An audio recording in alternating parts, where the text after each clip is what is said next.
కేవలం ఒక నినాదాలే కాకుండా మీ అభిమానంతో ఇంకా కేవలం 10 రోజులు ఉంది.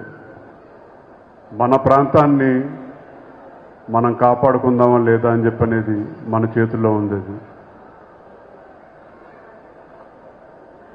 బటన్ నొక్కి నొక్కి పాపం జగన్ రెడ్డి గారు 5 సంవత్సరాల పాటు అలిచిపోయారు. ఇది ఒక అవకాశం అని చెప్పని 5 సంవత్సరాలు నొక్కుతూ ఉన్నారు.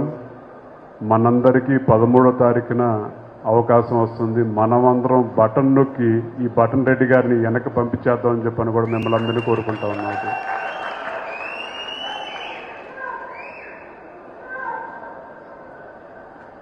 కులాల గురించి మాట్లాడుతూ అందరూ రకరకాలుగా చెప్తూ ఉంటారు. ఇది ప్రతి ఒక్కరు ఏదో కులంలో పుడతాం. ఆ కులాన్ని స్వార్థం కోసం వాడుకుంటే ఒక రాజకీయ నాయకుడిలాగా కొంతకాలమే పదవి ఉంటుంది. అది ఆ పదవి 5 సంవత్సరాల తర్వాత ఉంటుందో ఊడిపోతో తెలియదు.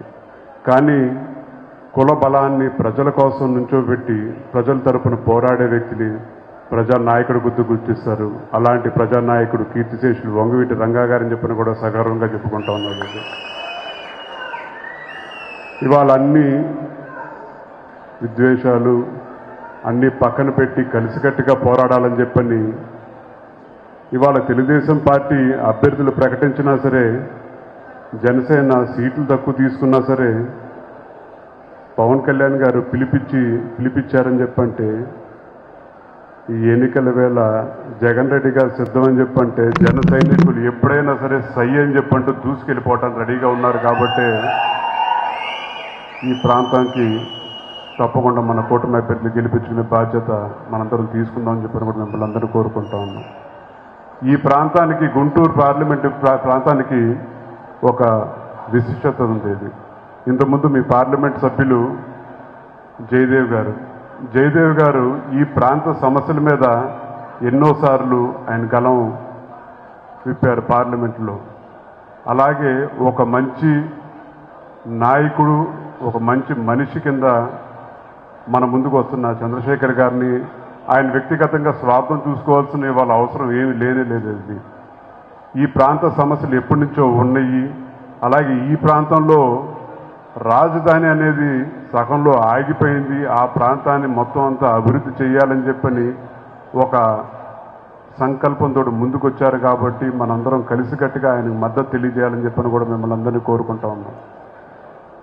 అలాగే గుంటూరు ప్రాంతం నుంచి నుంచుంటున్న మాధవి గారికి మనందరం కలిసికట్టుగా పనిచేయాలి. పనిచేయటమే కాకుండా అత్యధిక మెజారిటీతో గెలిపించుకునే బాధ్యత కూడా మనందరం తీసుకోవాలని చెప్పని కూడా మిమ్మల్ని అందరూ కోరుకుంటూ, పెద్దలు రామాంజనేయులు గారు ఒక మంచి బ్యూరోక్రాట్ కింద ఉన్నారు. ఇవాళ ప్రజల్లోకి వచ్చారు. మనందరూ ఆశీస్సులు కోరుతున్నారు.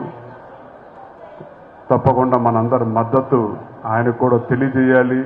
ఈ ప్రాంతం నుంచి మంచి మెజారిటీతోటి